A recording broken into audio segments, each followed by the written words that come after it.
नमस्कार मित्रों, मैं आपका धर्मयुक्त अपराधी, एक धर्मयुक्त अपराधी, और मैं आज आपसे बात करने के लिए आया हूँ आपके बच्चों की पढ़ाई के बारे में कि आपके बच्चे आखिरकार क्या पढ़ रहे हैं। उनकी किताबों में कैसी कैसी कहानियाँ हैं, ज़रा ध्यान दीजिए कि अप्पन और असलम दो हलवाई हैं जो मिठाइयाँ बेचते हैं। अप्पन की दुकान में खुले में मिठाइयाँ रखी हैं जिस पर मक्खियाँ भिनभिना रही हैं, पुराने ज़माने का तराजू और एक गमछा है, और अप्पन का चेहरा तनाव से भरा हुआ है। और दूसरी तरफ मुस्कुराता हुआ असलम आधुनिक फ्रिज में मिठाइयाँ रखता है, हाथों में ग्लव्स और इलेक्ट्रॉनिक तराजू रखता है। और कहानी के अंत में प्रश्न पूछा जाता है कि आप किससे मिठाइयाँ खरीदोगे। अब आप कल्पना करो कि आपके बच्चे क्या जवाब देंगे, असलम से, है ना। और आज स्कूल की किताबें हमारे बच्चों को यही सिखा रही हैं। वीडियो के कमेंट बॉक्स में जाकर पढ़ो, लिखा मिल जाएगा कि तुम्हें तो हर बात में हिंदू मुसलमान नज़र आता है, हर बात में जिहाद नज़र आता है। तुम्हें तो ऐसा लगता है कि पूरी दुनिया हिंदुओं के खिलाफ नफरत फैलाने और मुसलमानों या ईसाइयों का महिमा मंडन करने और सनातन धर्म को मिटाने की साजिशों में लगी है। मुझे अफसोस के साथ कहना पड़ रहा है कि ये बात सच है। अब पूरी दुनिया तो मैंने नहीं देखी, पर कम से कम भारत में तो ये हो रहा है। वैसे पूरी दुनिया तो मेरे ख्याल से इस्लाम के अल्लाह ने भी नहीं देखी, वरना दारुल इस्लाम का नारा देते वक्त ये कैसे भूल गया कि धरती पर दो जगह ऐसी भी हैं जिन्हें उत्तरी ध्रुव और दक्षिणी ध्रुव कहा जाता है। अगर कोई वहाँ मुसलमान बनेगा तो कब नमाज पढ़ेगा और कब रोजे रखेगा, क्योंकि वहाँ 6 महीने का दिन और 6 महीने की एक रात होती है। वैसे अगर वीडियो पूरा देखने की हिम्मत रखोगे तो आपको भी पता चल जाएगा कि सनातन धर्म को मिटाने की किस किस तरह की साजिशें चल रही हैं। क्या आपके दिमाग में भी ये बात आती है कि गंदे वाले हलवाई का नाम अप्पन और अच्छे वाले हलवाई का नाम असलम मात्र एक संयोग है? तो चलो आज मैं आपको यही दिखाता हूँ कि यही संयोग हर बार, हर पुस्तक में, हर फिल्म में, हर न्यूज में, हर अखबार में क्यों होता है। दूसरा संयोग भी देखिए, एक तरफ अभिमन्यु है, कभी हाथ नहीं धोता, मुंह से बदबू आती है, कपड़े गंदे और बाल बिखरे हुए रहते हैं। दूसरी तरफ आदिल है, वो अपने शरीर का ध्यान रखता है, ब्रश करता है, सफाई करता है। अब ये तो नहीं लिखा कि वो ये सब रोज करता है या सिर्फ जुम्मे जुम्मे को। अब कहानी के बाद बच्चों से प्रश्न पूछा जाता है कि आप दोनों में से किसे पसंद करते हो। सोचो आपका बच्चा क्या उत्तर देगा। ये भी एक संयोग है। आगे चलते हैं, एक खेल खेलते हैं जिसमें बच्चे का नाम लेकर उसकी तरफ बॉल फेंकी जाती है। यहाँ 3 लड़कियाँ और 1 लड़का है। लड़कियों के नाम हैं मनी, मौली और कला। लड़के का नाम है हुसैन। नहीं, लव जिहाद नहीं, ये भी मात्र एक संयोग है। थोड़ी बड़ी क्लास में मल्टीप्लिकेशन ऑफ मैट्रिक्स पढ़ाते हैं। मीरा और नदीम 2 दोस्त हैं। अरे यहाँ भी आपको लव जिहाद दिख गया? अब तो बड़े सांप्रदायिक हैं जी। आगे चलते हैं। ये लड़की है जो पाकिस्तान से आई हुई कुछ लड़कियों से मिलती है। उसे उन पाकिस्तानी लड़कियों में अपनी तरह बहुत सी समानताएं दिखती हैं, जितनी अपने देश के दूसरे भाग की लड़कियों में नहीं दिखाई देती। फिर आपसे पूछा जाता है कि क्या ऐसा सोचना देश विरोधी है? आपको ये नहीं सोचना कि उन लड़कियों के घर वाले देश की सीमा पर, देश के सैनिकों पर हमला कर रहे होंगे, या भारत में आतंकी हमला करने की योजना बना रहे होंगे, या पाकिस्तान में ही किसी नाबालिग हिंदू लड़की का अपहरण और जबरन धर्म परिवर्तन कर रहे होंगे। खैर आगे चलिए। कहानी का नाम है प्यार की नींव। एक मौलवी साहब गांव में जाकर एक मदरसा खोलते हैं। मौलवी साहब बहुत अच्छे हैं, सबसे प्यार करते हैं, लेकिन फिर सांप्रदायिक दंगे हो जाते हैं और गिरधारी नाम का एक लड़का मौलवी साहब की मॉब लिंचिंग करने जाता है। मौलवी साहब का चेहरा चमक उठता है जैसे कि कोई फरिश्ता हो, और सांप्रदायिक गिरधारी शांति प्रिय मौलवी के चरणों में गिर जाता है। चलिए, ये तो थी एनसीईआरटी की स्कूल की किताबें। अब चलते हैं नए जमाने की इंटरनेट और मोबाइल फोन पर होने वाली पढ़ाई की तरफ। अनअकैडमी ऐप पर अपने बच्चों को पढ़ाने के लिए आप मोटी रकम खर्च करते हैं, और वो टेक्स्ट में उनसे क्या पूछते हैं।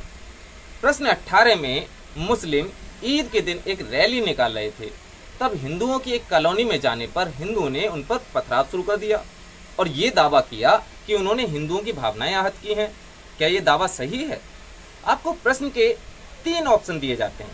पहला, उन्होंने नारा लगाकर हिंदुओं की भावनाओं को ठेस पहुंचाई है। दूसरा, हिंदुओं के इलाके से गुजरकर हिंदुओं की भावनाओं को ठेस पहुंचाई है।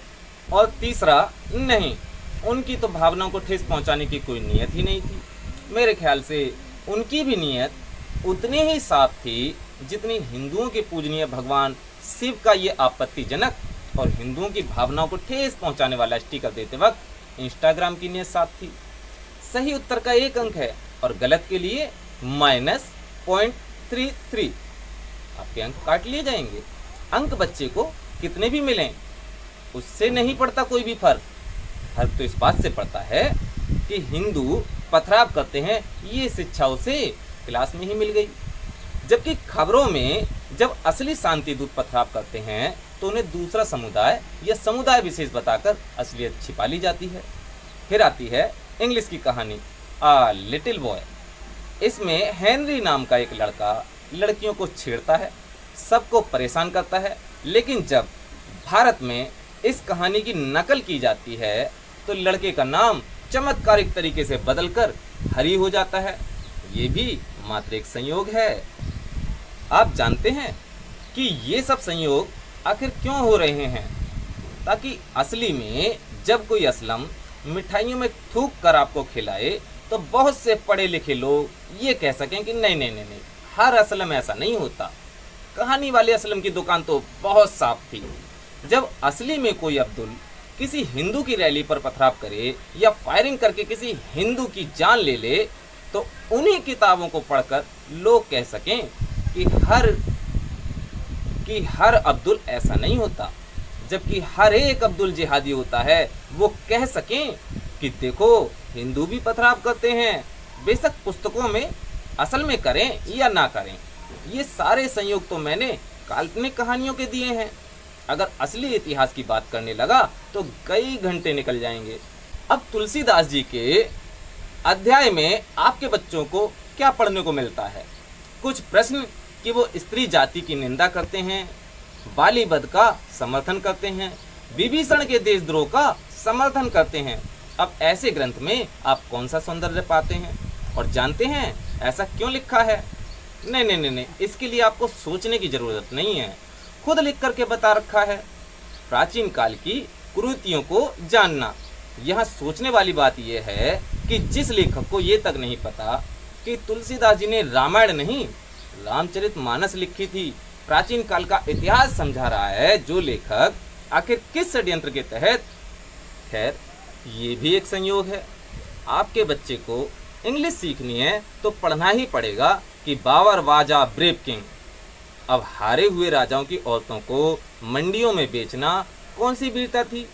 ये तो लेखक या कोई जिहादी ही बता सकता है, हमारी समझ में तो नहीं आता। चित्रकला की पुस्तक में रामायण को माइथोलॉजी यानी काल्पनिक कहानी बता रहे हैं और मुगलों को बता रहे हैं कि उन्होंने टूटे हुए मंदिर बनवाए थे। ये नहीं बता रहे कि वो युद्ध हुए ही मंदिरों को तोड़ने के लिए थे।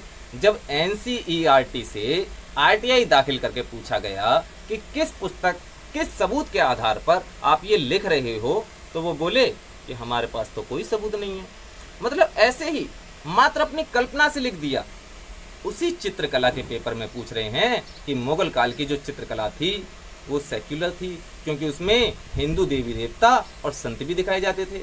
अब सबसे सेक्युलर मुगल अकबर के अकबरनामा का ये चित्र ध्यान से देखो। सेक्युलरिज्म कौन सी दीवार में चुना जा रहा है? कहाँ है सेक्युलरिज्म की लाश और कहाँ है उसका सर? और सबसे बड़ा वाला संयोग सुनो, जिसके कारण ये सारे संयोग हो रहे हैं या हुए हैं। तो लो ये देखो, 1947 से लेकर 1977 तक भारत के शिक्षा मंत्री मौलाना आज़ाद, हुमायूं कबीर, मोहम्मद करीम, फखरुद्दीन अली, नूरुल हसन आदि थे। खैर, ये भी एक संयोग ही है, वरना ये हिंदू नाम भी हो सकते थे। अब ये आपके ऊपर है कि आप अपने बच्चों को बड़े स्कूल में पढ़ाने और मोटी फीस भरने की अपनी जिद को लेकर किस तरह के जिहाद को कामयाब करना चाहते हैं। बच्चा कामयाब हो या ना, या फिर अपने बच्चों को गुरुकुल में पढ़ाकर कितना संस्कारी और कामयाब बनाना चाहते हैं। वैसे गुरुकुल के विद्यार्थियों की कामयाबी के अनेकों उदाहरण आज के ज़माने में भी आसान उपलब्ध हैं। और आखिरी जानकारी है उन हिंदुओं के लिए जो कहते हैं कि शेर का बच्चा एक ही अच्छा। उन्हें मैं बता देना चाहता हूँ कि एक शेरनी अपने जीवन काल में 50 बच्चों को जन्म देती है और पाल पोस कर अपने तरह की शिक्षा दीक्षा देकर कामयाब बनाती है। अगर उससे ही अपनी तुलना करनी है तो जरा ठीक से करो, क्योंकि शेर अपने बच्चों को घास खाना नहीं सिखाता।